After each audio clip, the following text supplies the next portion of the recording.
Lucas, the Treasurer in South Australia, Professor Nicola Spurrier, the Chief Public Health Officer, and Commissioner Grant Stevens, who's also the State Coordinator during this major emergency declaration. First of all, we enter day one of our 7-day lockdown, and my message to the people of South Australia is thank you. Thank you to the millions of people who have been checking in with their QR codes, doing the right thing, abiding by these restrictions, knowing that we have got one shot to nip this in the bud, one shot to stop the coronavirus cluster here in South Australia dead in its tracks. We are all 100% united in this quest, and the early signs of compliance are extraordinarily good, so thank you very much. Today we've woken up to the news that there's just one new case in South Australia. That person is linked to the Greek on Halifax Street, and the details of that will be gone through very shortly by Professor Nicola Spurrier. We're up to 52 exposure sites in South Australia. My strong message to every South Australian is please check the SA Health website. Please know those exposure sites. If you've been there, make sure that you are in touch with SA Health. Make sure that you are getting that test and isolating very, very strictly. We can see today the deteriorating situation both in Victoria and also in New South Wales. 110 new cases in New South Wales, worryingly 43 of them still active in the community, not people that have been, if you like, in that directed quarantine. And of course in Victoria today, a jump to 22. In South Australia we have one. We've got a chance to nip this in the bud. We've got a chance to stop this dead in its tracks, and we need every South Australian united because we don't want to have extended lockdown in our state going forward. Can I say we saw huge numbers yesterday lining up for testing, and again I say a massive thank you to the people of South Australia who have lined up. Now I know that this has been extraordinarily inconvenient for people. Even though we massively increased our capacity, we had an even larger surge in the demand. And so today we'll be pulling every single lever possible to increase the capacity to provide that testing service. Can I just remind people that we have 86 testing sites across South Australia. A lot of people think of Victoria Park because it is 24/7, and even though we know that yesterday was a record for Victoria Park, in fact, yesterday we had 45% more through than the previous record at Victoria Park. But it's one of 86 sites. So my strong message to the people of South Australia is go on to the SA Health website, type in your postcode, and you'll be given a list of those testing sites that are closest to your home. We don't want people frustrated and angry with delays. We want people to go to their closest one and have a smooth process. We are ramping up that capacity across our sites today. And I do want to say a massive thank you to the SA pathology staff, as well as the people, of course, who are doing traffic management and security, but most importantly to the families who had a very frustrating wait yesterday. We're doing our very best to massively increase that capacity again today. Can I just say, yesterday was also a record for us in our state clinics for vaccination. So people are really turning up in droves. They're turning up, they're rolling up their sleeves, they're having that vaccination because they know that this is our pathway out of the stop again, start again lockdowns that we're experiencing right across Australia at the moment. So yesterday was a record for the state clinics, and later in the day we'll get what was happening in the GPs to get a consolidated picture for you. But what I can also say to you is that looking at the website this morning, there are still 700 appointments available here over the next 7 days for vaccinations just at the Noarlunga and the Gawler and the Elizabeth Clinic. So that there are enormous opportunities north and south for us, 700 appointments still available. So please go on to that SA Health website. If you are eligible for the vaccination, please roll out that sleeve, do the right thing, get vaccinated. That's our pathway out. One of the things which I know is absolutely critical to people who are suffering quite significant restrictions at the moment business and individuals is compensation.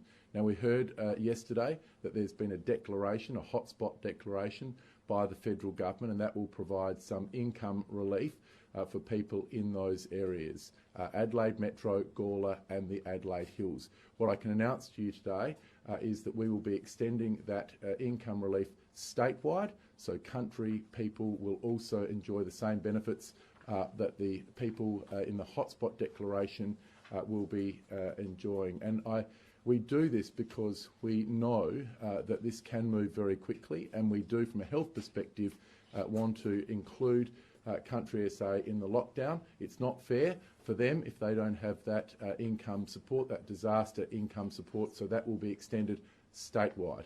In addition to that, the Treasurer in a few moments' time will be announcing a $100 million business support package. This is going to support businesses who are suffering very significant reductions in their turnover because of these restrictions. Look, we don't want to have these restrictions in place. We don't want to have them in place one day longer than we need to. But the best advice, the expert advice, is that we need to take this action now. What we will be providing, though, is compensation to those people who are affected, and the Treasurer will go through that in a few moments' time. So what I can say, though, to every business is my number one focus, Nicola Spurrier's number one focus, Grant Stevens' number one focus is making sure that we can get on top of the health issues in South Australia so that we can open up for business again. That's got to be our collective objective at the moment. And so by working together through this next 7 days, we give ourselves the very, very best shot of avoiding an extended lockdown here in South Australia. I'm available now to answer any immediate questions, but I'm quite sure you'll also want to ask more detailed health questions and compliance questions to the Police Commissioner, and then ultimately, of course, to Rob Lucas for the details of that support package. When it Harvey. comes to testing, we've got people waiting for up to 12, 14 hours. Is there a possibility perhaps maybe opening up a dedicated lane for those you want tested, a priority lane almost at some of these clinics to get those people through, and then you can deal with the others? Look, as I said yesterday, there are people that we do have as very high priorities, and they are identified by SA Health, and we do have differential arrangements for them. They're not the ones that are actually sitting in those lanes for hours. What we're also doing at the same time, though, is diverting resources. So, for example, some of our blood collection centres across South Australia will be temporarily closed, so we can divert or downscale so that we can divert those resources over to this frontline swabbing. There are two workforces that we need to worry about with SA pathology. One are the people that are taking the swabs, the other one the ones that are processing those samples to give Nicola Spurrier and her team speedy results. And what I'm told by Dr. Tom Dodd this morning, that they have been able to work very well through the laboratory overnight and get all of those results to Nicola Spurrier. We're very pleased that there was only one new positive case. What we're trying to do today is to further increase the swabbing staff to decrease that inconvenience to the people of South Australia. And I know that they have endured some very, very tough times over the last 24, 48 hours. And that's why we're working very, very quickly to increase the capacity. As I said, the Victoria Park racecourse had a 45% increase yesterday on their previous record. It was a massive day.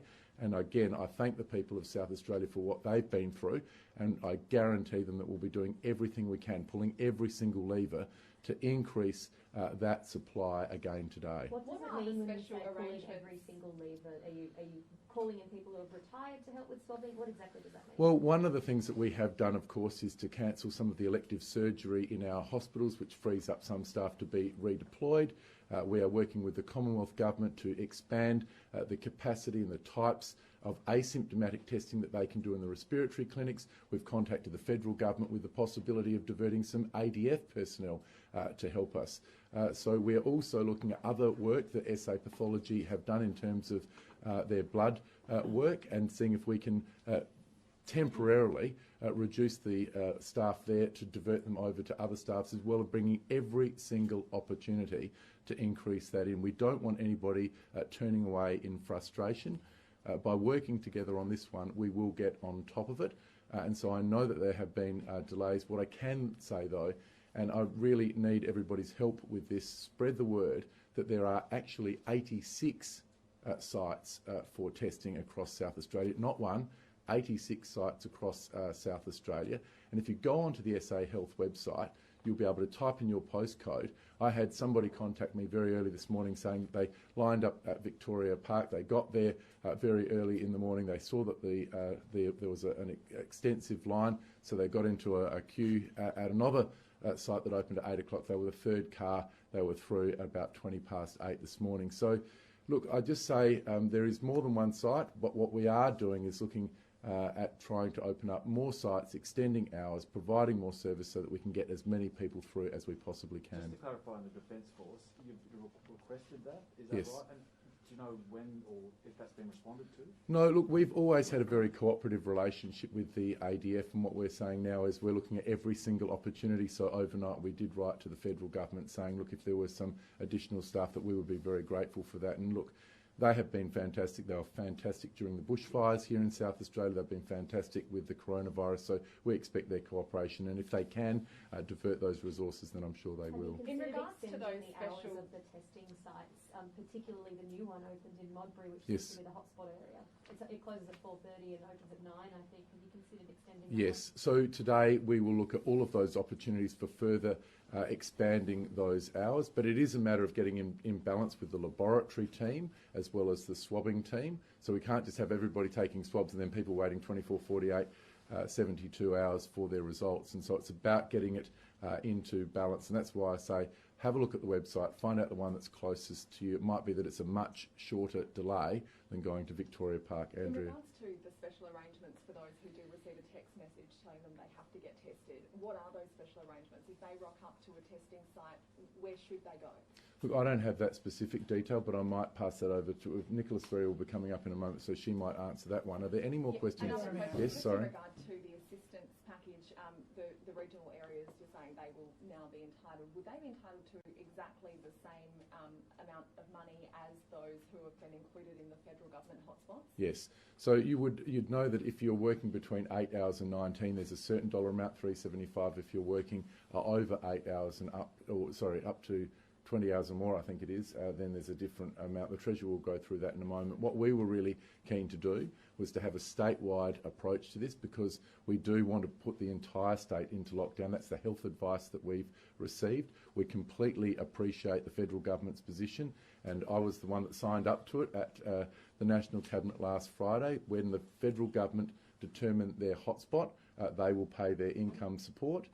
They won't be paying it outside of that area. We've decided from the state taxpayers' perspective, well, we want that hotspot declaration across the entire state. Even if the federal government has a different trigger for that, we want it, because we don't want a situation where, for example, somebody in Adelaide travels to the country, they're not in lockdown, and we set this new train of transmission off. We've seen this occur in country areas in Victoria recently, and it's absolutely devastating for those areas. Premier, compensation payments from the Commonwealth Government would only come into place if the lockdown was extended, so after day 7. Is that that's not correct. So the Treasurer will go through it. You can only put your application in at day 7, but it's backdated to the first day of the lockdown, which is today. And can I just double check, is it the state government funding this extension of it to regional areas, yes. not from the Commonwealth? Does this mean that the Commonwealth's on a different page to South Australia? No, it's the same arrangement that exists in other states. Not in regards to the financing, I'm talking about in regards to what areas of South Australia really need the money. Why don't they deem the whole state in need? Look, there's an agreed threshold that Professor Paul Kelly has in terms of hotspot declaration. The Commonwealth are not in a position to declare a hotspot if there hasn't been a case there, and I can see their perspective. Otherwise, they might have a situation where every state's declaring every area of their state a lockdown to get Commonwealth funding. So I think that we've arrived at the right place in National Cabinet. I support that position. But we've got to be belt and braces here in South Australia. We have enjoyed very, very low-level restrictions. We've enjoyed a quality of life that most people around the world are very, very envious of, and we want to get back there as quickly as possible. So we're not leaving a stone unturned. We know this is hugely inconvenient for country SA, but that is why we have decided to provide this level of further compensation. Can I just ask you, what do you accept that the government and SA Health may have been a bit flat-footed over the past 24 hours when it came to testing resources and the huge queues and a lot of, I guess, angst in the community about it? Well, no, I don't, and for the reasons that we outlined yesterday and the facts that we've presented this morning. I mean, it's a 45% increase on the biggest record ever at Victoria Park. It's about getting demand and supply into balance, and even though there was a significant increase in supply yesterday, the increase in demand was even greater.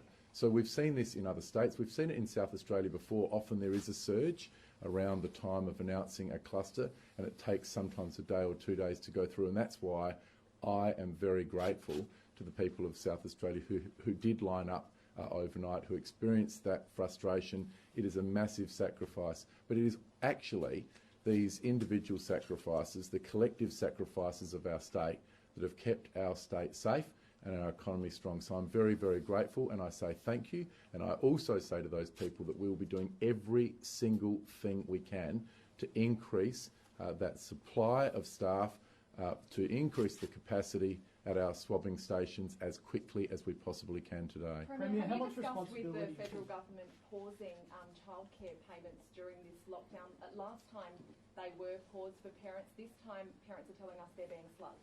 No, I don't have that information here. Will you be lobbying? Do you think that it's fair that parents are having to pay childcare fees when their children are currently at home if they're not essential workers? Well, I'm happy to take that question on notice. It's not a state area of responsibility, but it's certainly something that we could discuss with the federal government. Sorry.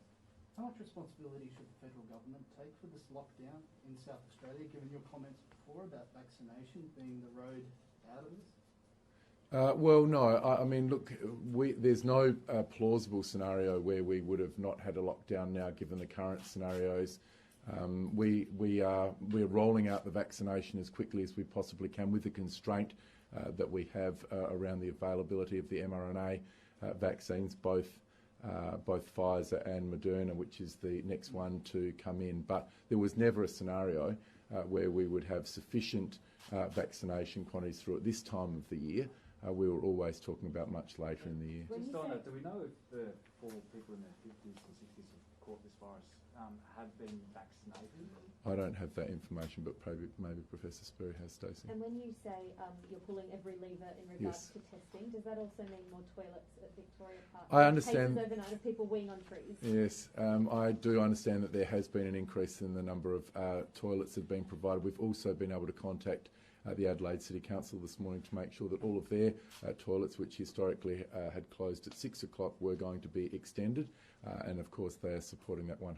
And you mentioned that elective surgeries, like part of the reason you're able to flex up the testing is because you're putting some of those on hold. Is it 100% of elective surgeries that are on hold? And there's a direction about non-discretionary elective surgeries are being allowed to continue. That leaves it fairly open. Yeah, so look, I don't have the exact details, but you're quite right. It's not all elective surgery that has been cancelled, but SA Health make an informed decision upon which surgeries they should cancel at this particular time, surgeries that are not essential, but I can provide further details of that to you later today. Can I please just double check the South Australian government's extension of the Commonwealth payments? Is it matching it dollar for dollar, exactly what people in the Commonwealth area hotspots get, the regs get as well? That's my understanding, and in fact, to go further than that, we're actually using the Commonwealth system, so everybody will use the one single system that will be paid by the Commonwealth. It's just that the Commonwealth will then send us a bill, and then we'll remit that money to them. Will those payments be made at the same time? Yes, that's my understanding. And can I double check construction sites and Yes. timber mills? Will there be a change in the allowance of operating of those? Well, timber mills is something that I understand it under the direction is allowed in South Australia, so I don't think there's an issue there. With regards to construction, look, this was a very tough decision for us, but we do have evidence that this would be a risky situation, especially given that we're only talking about this for a 7-day lockdown. We are going to be working with the construction sector. If there's some way that we can get it up earlier, well, then we can take a look at that. But this will be one of the first sectors that we want to get up and running again in South Australia, because it does employ a huge number of people. And personally, I've got a lot of schools to build by the beginning of term 1 next year. And just on that, is there any truth to reports that construction on state government construction sites is allowed to go ahead from tomorrow? Not that I'm aware of. Look, we're working with the construction sector. There are some things that they put to us just with regards to health and safety on sites. If everybody is eliminated from those sites, then that would be actually quite a dangerous situation. So there may have to be some skeleton staff on some sites, some for a security reason as well. But if you think about what we're trying to do here, we're trying to significantly reduce movement across the state. So there's no point in us doing everything we can to lock down the state, providing thousands and thousands of exemptions, and we don't achieve what we need to. If we look at what's happened in other parts of the world, partial lockdowns are not that effective, and they lead to massive extensions in the amount of time that the lockdown needs to be in place. We don't want that in South Australia. Right from day one, going hard and going early has been our mantra. It's served our state very well. We've had the lowest level restrictions in the country. We've had the fewest number of days of business interruption in the country. So this mantra has served us well, and I'm quite sure it's going to serve us well in this particular case. Guys, we might just move on to Professor Spiro because she has to go to HPC.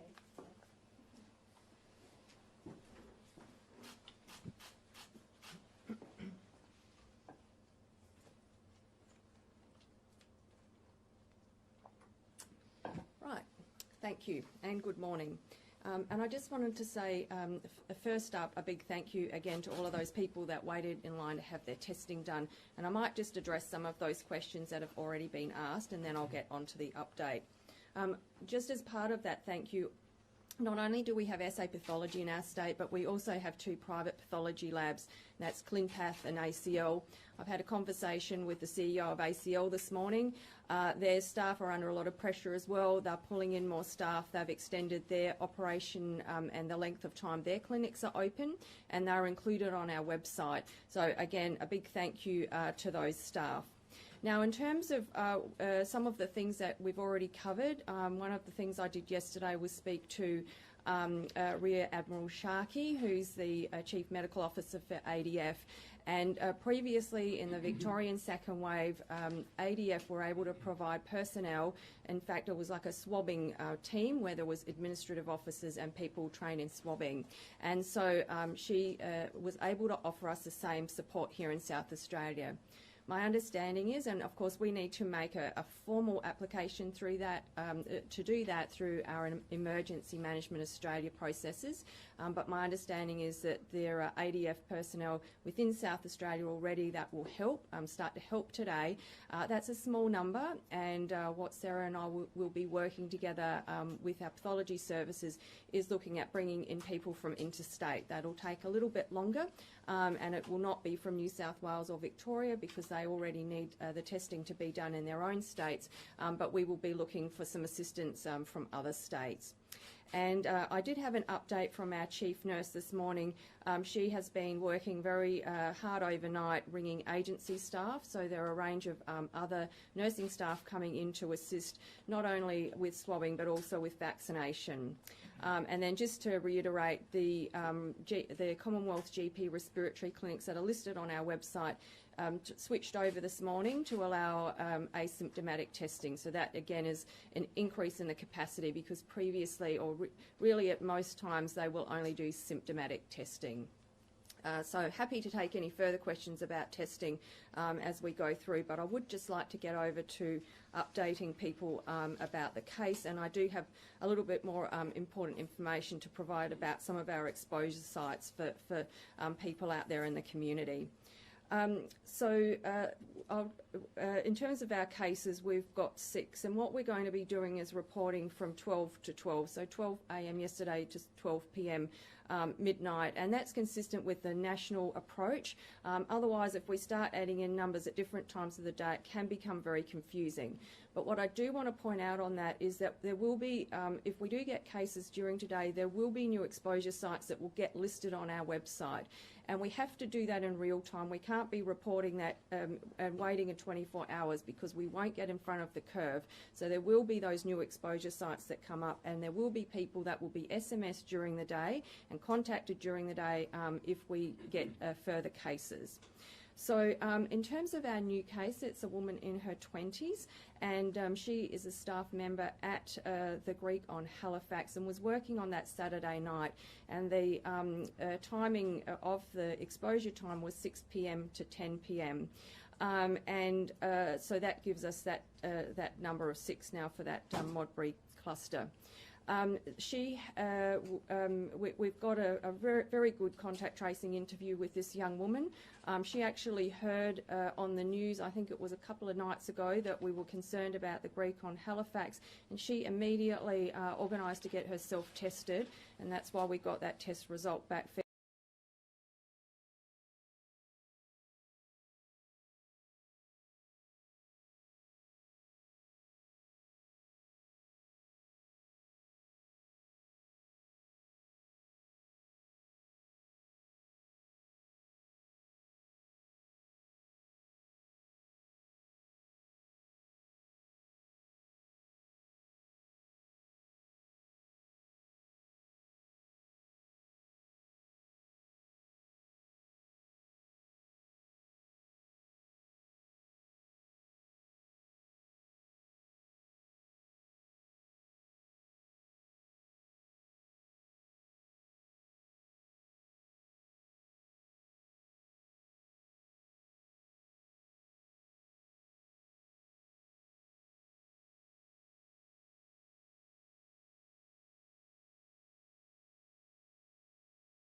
here for this morning.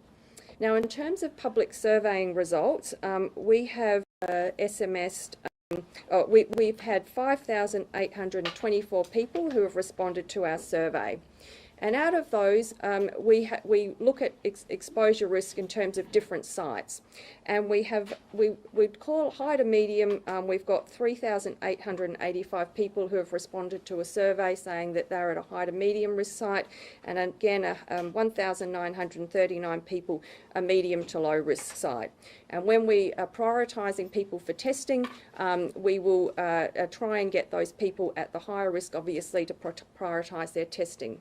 There's also a difference when we send out an SMS. So if we know that somebody is at a higher risk site, they will be told to get tested and get quarantined with their family because we think that they are at higher risk of becoming infected. So when you get the SMS, you will have a particular message that is particularly suited to you because of the exposure site. Now, there are two exposure sites that my team are very concerned about. And the first one, as no prizes for guessing, this is the Greek on Halifax.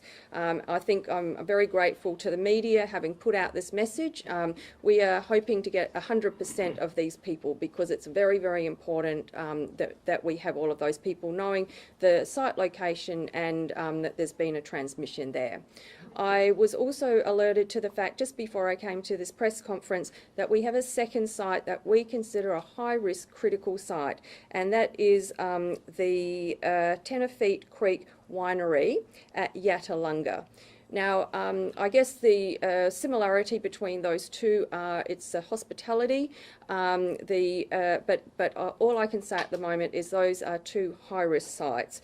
Now, the timing for that is the 18th of July from 1:45 to 1:45 to 4:30 p.m. So that afternoon, which would be Sunday afternoon.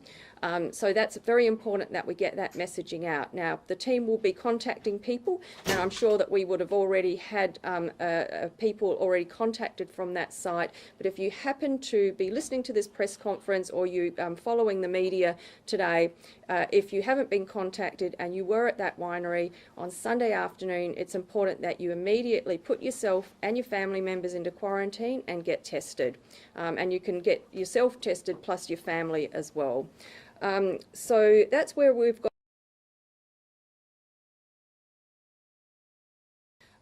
So that's where we've got to at the moment, and I'm very happy to take further questions. I might just say, because I've been talking about these higher risk and then lower risk, and we've been asked about priority lanes for testing. I might just answer that question if that's all right. So one of the things that we've always had at Victoria Park is a priority lane, but the issue at the moment, because the whole line is so long, people are not able to get to that priority lane. So the SA Health team have been looking at this morning, and what we would like to have is a separate testing site for those people that CDCB have had asked to be tested. And we're just working out arrangements today of where that location will be, and this is my number one priority today is the testing, and we'll be very pleased to be able to announce that later in the day, and I'm hoping that media will be able to get that message out to people as well. In regards to the winery location, is that linked to the 6th case, or are we potentially looking at a 7th case that just doesn't fall within that reporting period? So all I can say at the moment is that I've been told by the team before I come to the press conference that they are calling this out as a high-risk site, and so I haven't got anything further to tell you, but I wanted to make sure that I was giving you that information. That woman in her 20s who's tested positive, does she also work at boarding school?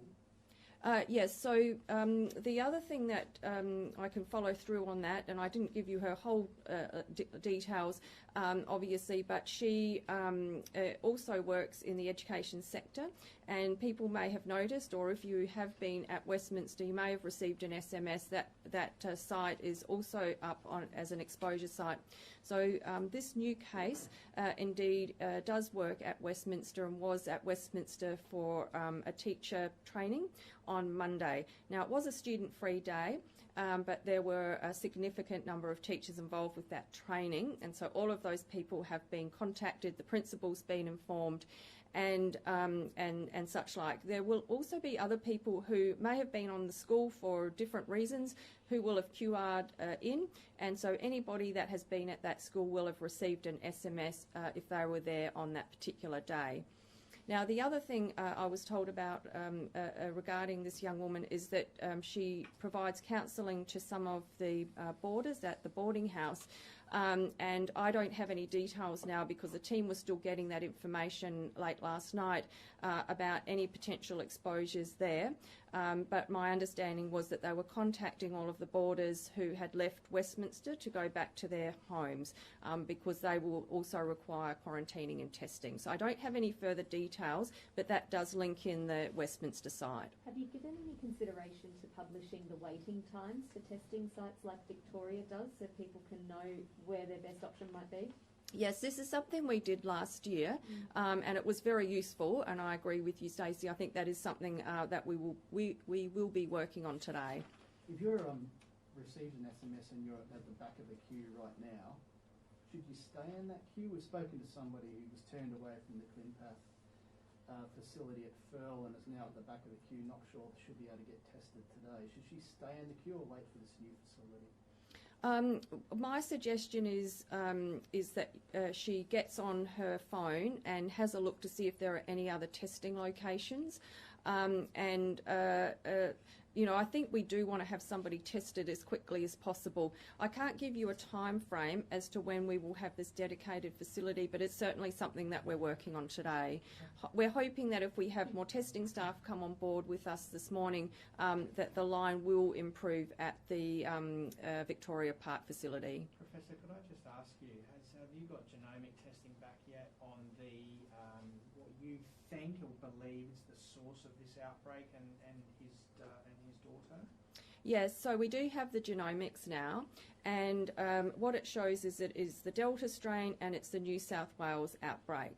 Now, the genomics is actually can become quite detailed and really a fine level of detail. And so one of the things we look at is if we can even pinpoint it to another person. One of the things that was troubling us when we first got this positive case earlier in the week was, is it somehow linked to the removalists that came through our state? Are we missing some other cases, and are there some chains of transmission here? So pleasingly for me, there was we talk about an SMP difference or a SNP difference in that genomic fingerprint. And there were a significant number of SNP differences between this genomics of this gentleman and the removalists. And we have that data because every person that has COVID in Australia, the genomics is done and that's put onto a national database. And in fact, there is actually an international database. It's obviously confidential, and so it doesn't have names or anything, but it means that we can work out where these people have got their infection. The other thing I think that it was useful to see was that there was no case in Argentina that linked closely to this genetic material. So at the moment, I can say that it was from New South Wales. I can't tell you whether it was in the Medi Hotel or the hospital or the taxi or the airport, but we are working very closely with New South Wales. What I can tell you, though, is that the Royal Prince Alfred Hospital do regular testing with their staff. They've not had any positives at that hospital, and there have been no positives or considered transmission events in the health hotel where he was to start with. When you were talking about this man coming over from Sydney, we know that he did the right thing and he was allowed to come over because he did see out his 2 weeks of quarantine. Part of that quarantine was done in a hospital. Are we looking at changing the rules to allowing people to come into South Australia without then doing another 14 days of quarantine if they haven't actually seen out the full 2 weeks quarantine in a hotel? So we've already changed our direction. So anybody that has quarantined anywhere in New South Wales has to do another 2 weeks of quarantine here in our state. We are allowing that to be home-based quarantine. And then moving forward, I realise this man was a specific case where he did see out part of his quarantine in a hospital rather than the hotel. Are we looking at changing the rules of that going forward, not just for this particular cluster in New South Wales, that if they haven't done 2 full weeks in a hotel, that they then have to quarantine here again? I think it would be a matter of doing a risk assessment on that. There's no suggestion that you're more at risk of catching COVID in a hospital as opposed to a health hotel. You mentioned with Burnside Shopping Centre that this case went through the whole shopping centre and that's why anyone there is included. With Tea Tree Plaza, there's been some confusion because there are some individual stores named where people have checked in, and then also the entire site is on the list. Is there a different advice for those who've been in those individual stores compared to those who've stepped foot inside Tea Tree Plaza? At the moment, the advice is the same, but I am working with the team to put some clarity around this up on our website so that we can label certain areas as higher risk than other areas. Do you think, are there any public transport exposure locations that are being worked through, and are we considering QR codes on public transport? Yes, so there are not at any point in time as yet any exposure sites on public transport, which is good. Of course, this is a moving feast and we may see that in days to come. This may be a good time to hand over to the Police Commissioner to talk about the QR coding and public transport. Before you do, can I please ask you, some people have been told that they need to quarantine or isolate for 2 weeks from the time they were at a specific location that's listed on the exposure site, but then when they've received a call or a text from SA Health, they're being told that they need to do it for 14 days from when they receive that call or text. Which one's correct? So it's very difficult to answer that question, not having been privy to that information. What CDCB, our experts tell people is what people need to follow. They have done very detailed risk assessments and the advice needs to be followed to a T. And I just also need to ask you a couple of questions about the health workers in the hotel. Many of them are still saying they've not been contacted at all by SA Health since they were taken from Modbury Hospital. Why is that? And are you working through a process of triaging them so perhaps the ones that weren't in contact with this man at the hospital don't need to see out the full 2 weeks? Yes, we're obviously doing a process of triage and we've had a very thorough risk assessment undertaken at Modbury. We are very keen to have staff back if indeed it's safe to do that, and the staff will be informed once that's complete. I know that the risk assessment's already being done. In fact, from a public health risk, the main risk is people that we haven't been able to get hold of. So that's where we're focusing our public health effort. The people in the health hotel that have come from Modbury, and I'm very grateful that they are in that hotel, and I thank them very much for doing that for us. We've taken the samples from them. They are in a safe location from a public health perspective, so if you can see it from my perspective, the risk is lower for that group of people. But does that make it okay that they haven't been contacted at all by anyone? They were just put in a hotel room with no communication? Oh, look, I really can't answer that specific question. When we put people into quarantine into a hotel, we do communicate with them. There is a team that runs the hotel quarantine system. Professor, could I just ask you a couple of mechanic questions, if I may? Firstly, how many tests did we actually have yesterday? And two, can we please get an update on the gentleman in the RA, the elderly gentleman? Is he still in the clinic and he hasn't deteriorated and gone to ICU? Yep, no, he's stable, which is great, and he's on the COVID ward. So he's not in an outpatient clinic, he's on a COVID inpatient ward. And what was the other question you asked me? Oh, the testing numbers. Yeah, so we haven't got the combined numbers because ACL and ClinPath have been doing a huge amount of testing as well. So it's likely to be over 10,000, but I just don't have the correct number, and we'll get that to you later today. Do you know if any more of the positive cases were vaccinated? That's certainly something that our team asks when they take that interview, but it's not something that we would be generally reporting. We'll go to the Commissioner.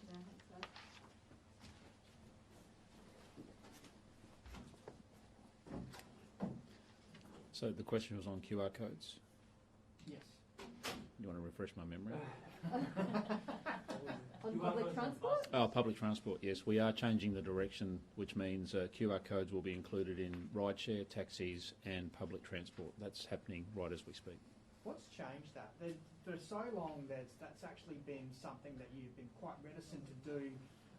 My understanding is because of the compliance issues with that. What's changed in the last several days to now introduce that? No, there's never been a concern about compliance issues with QR codes on different forms of public transport. The issue for us has been certainty that with the volume of activity on our public transport system and in rideshare and taxis, that the system that manages the QR data would be capable of managing that volume coming into the system. We're now confident that we can do that. The IT people have been right across that, done some testing, and we think we can do that now. And obviously the more data we collect, the more effective it can be for contact tracers, so we're pushing that out now. And where's it from? I can't give you that particular piece of information, but I have seen the first draft of the renewed direction, so that will be, if it's not in effect already, it's coming into effect very quickly. Commissioner, can I ask you a couple of questions about things that may or may not be allowed? Can people be moving house at the moment? Yes. And can people attend playgrounds with kids while they're on their 90 minutes of exercise every day? Yes. Are timber mills allowed So to? can I qualify? Sure. Only with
not physically distanced, you must wear a mask outside.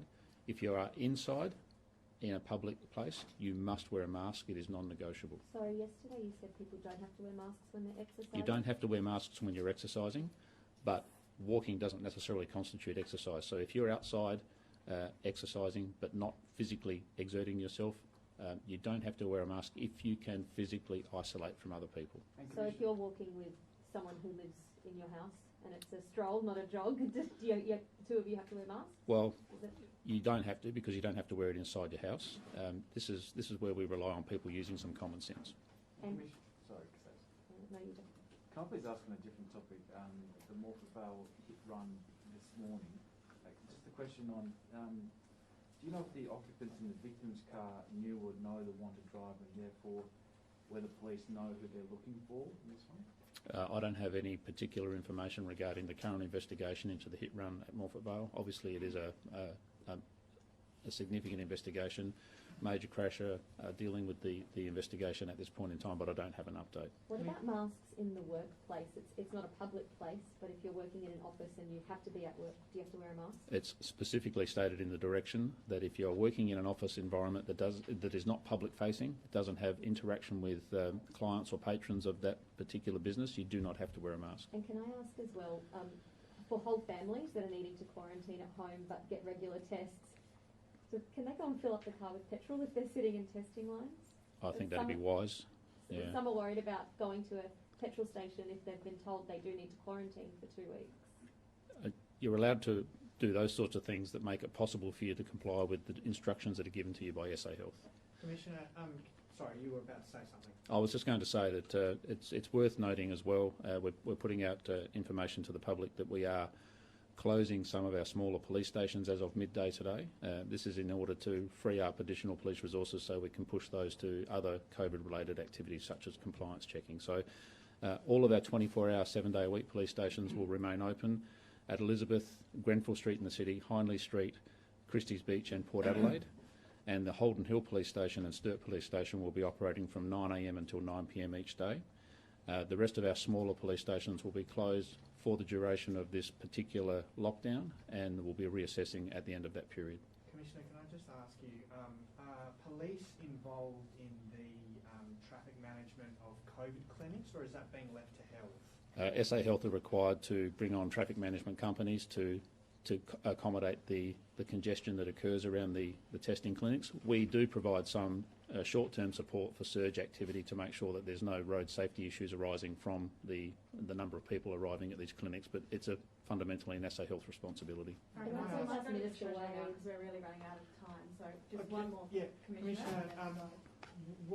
First day lockdown, one case, it's looking reasonably optimistic. What are we staring at over the next 24 to 48 hours? More of the same is what I anticipate. Professor Spurrier describes herself as an optimist. I'm a pragmatist. One case means that we have additional high-risk exposure sites. We have more people participating in the contact tracing effort. We have more people we have to satisfy ourselves haven't been exposed to the virus. We are 1 day into a 7-day lockdown. I'm as hopeful as everybody else that we keep it to 7 days, but there's a lot of work to be done, and it requires the huge effort by SA Health, SA Police, the clinicians working in our pathology suites, but particularly it requires the assistance of the community. So we're asking for that and repeating that it really is a team effort for the whole of the South Australian community. I just have a couple for Minister Wade at some point. I'm not sure. Sorry, Treasurer, no offence. Minister, was there an issue at Flinders ED this morning? There were reports it was locked down because of a positive or a false positive there?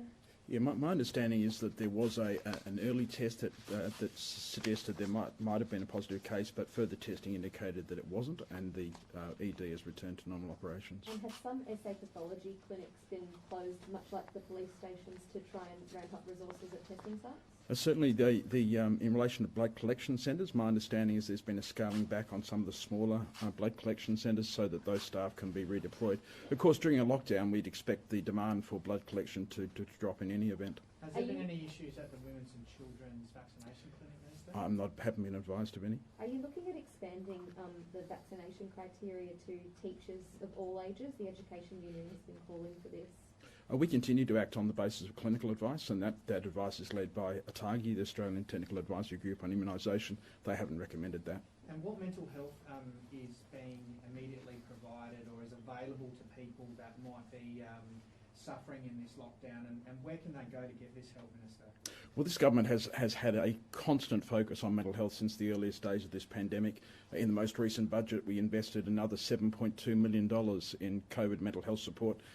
In relation to the general public, the main gateway to that support is through the mental health support line, which is available to the general community. But particularly right through the pandemic, we've had a particular focus on those who are in quarantine. So the Medi Hotel team has a significant focus on mental health. There is a support line that actually proactively engages people in the Medi Hotels to make sure that they get the support they need, including their mental health support.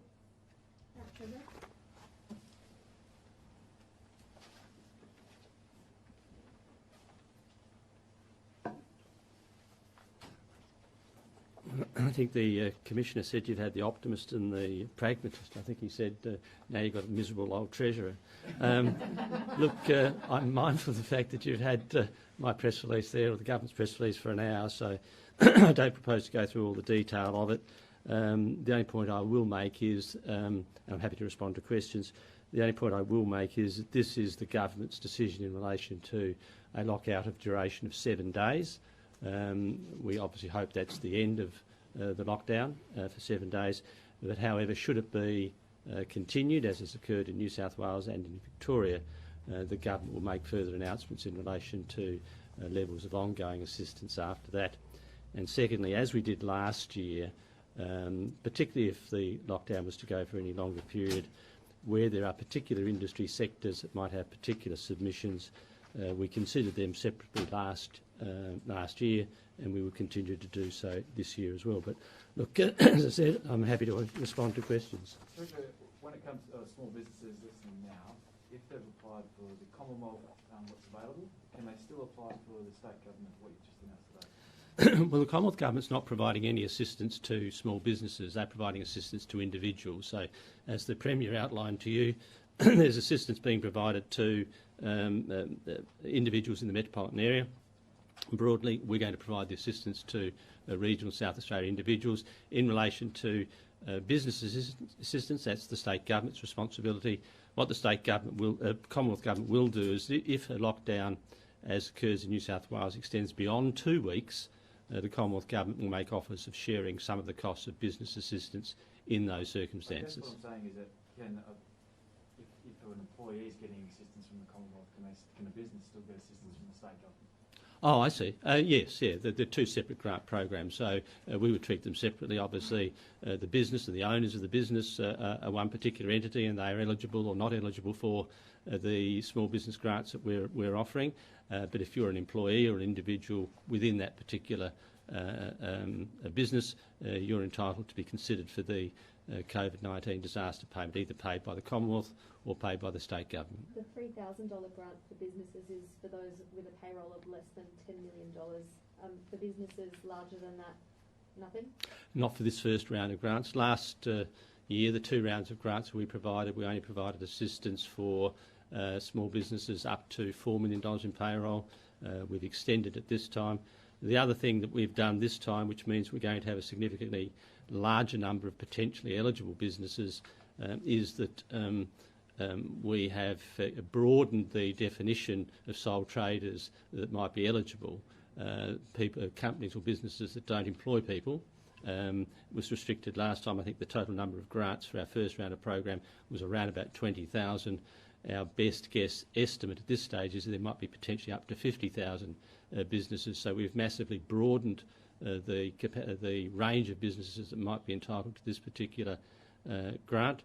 It's a broader category than exists in even New South Wales and in Victoria, because in New South Wales and Victoria they've used industry classification codes to restrict payments only to businesses within those industry classification codes. We're not using that to restrict the numbers. We're leaving it right across the board, irrespective of your industry classification code.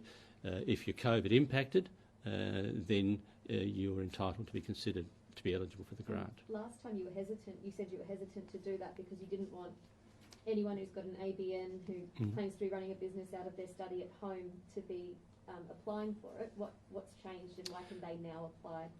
We're much more generous this time round. We were cautious with the taxpayers' money last year, but we've seen that states in other jurisdictions have broadened the eligibility criteria in relation to the sole traders. They've restricted it in terms of the industry codes, but we've accepted the fact that in most other jurisdictions they've now accepted the fact that there may well be some individuals in the circumstances that you've outlined who will get a grant who perhaps are not entitled to get the grant, but in the interest of getting cash out there, protecting as many businesses and jobs and individuals and households as we can, it's in our best interest collectively in terms of the state's economy to get as many of these businesses surviving and thriving as we can.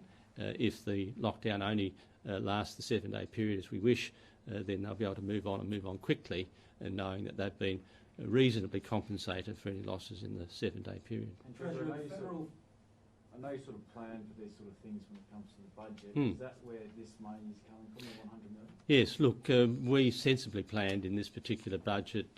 The government has contingency funds available for in emergencies, for contingencies like this.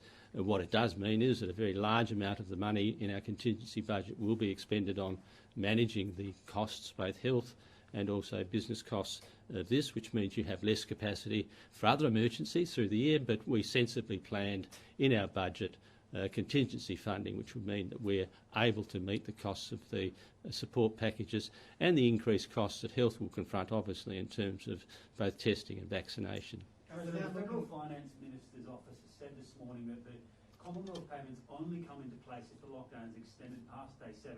Can you just confirm that it is the case in the hotspot that people from day 1 will be paid, even though it's paid retrospectively? That's correct. So it's paid after the 7th or the 8th day, but it's paid retrospectively to day 1 of the lockdown. And from the Commonwealth's viewpoint, lockdown day 1 is today. So they'll make the payment retrospectively. In the event which is occurring in New South Wales and in Victoria where the lockdowns go beyond 7 days, they'll actually make a payment on day 7 or day 8, I think it is, both 7 days retrospectively and 7 days prospectively. So an individual employee in those states may well be entitled to a payment of 14 days, 7-day retrospective payment and a 7-day prospective payment if they qualify in terms of the eligibility criteria. Do you have any reassurance for low-income earners, casual workers who are very, very nervous that this lockdown may go on for quite a while, that you've got their back and you'll have them covered? Well, I think the fact that the state government is, for the first time, meeting individual costs of income support for workers in country areas is a fair indication the government has got the backs of not only casual workers but part-time workers and the others who might be impacted by COVID. So, to be fair, the Commonwealth Government is providing the assistance in the bulk of the population because that's the metropolitan area and the Gawler and Adelaide Hills, but the state, for the first time, is meeting the costs of individual support. Previously, that has been the responsibility of the Commonwealth Government. The states have looked after business support. We are meeting all the costs of the state of the business support package, and we're now meeting all of the costs of supporting workers in regional areas as part of our support package for the first time. So you might be a grumpy treasurer, but you're feeling generous. No, grumpy. I didn't say grumpy. I said miserable. Oh. I'm a miserable old treasurer. Yeah. Last question, thanks, Andrew. Thanks, Louisa. In terms of I'm happy to talk to you afterwards, Andrew, as always. So, yeah. I very much appreciate it. That's all right. Give me a call. I certainly will. Okay.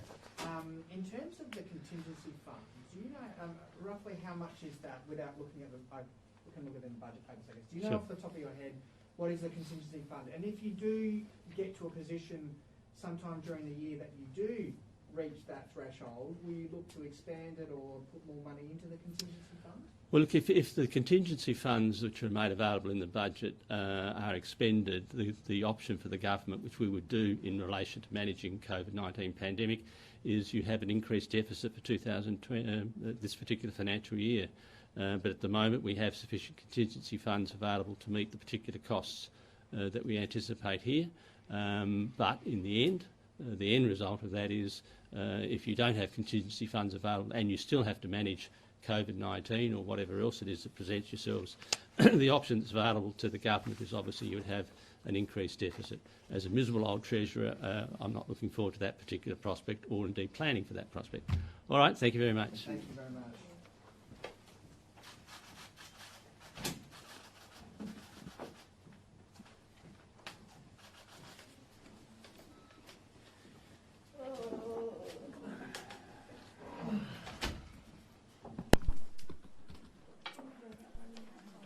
So Marco, I've got a cross at 12:30, but I don't think we'll make it back to the office in time. So yeah.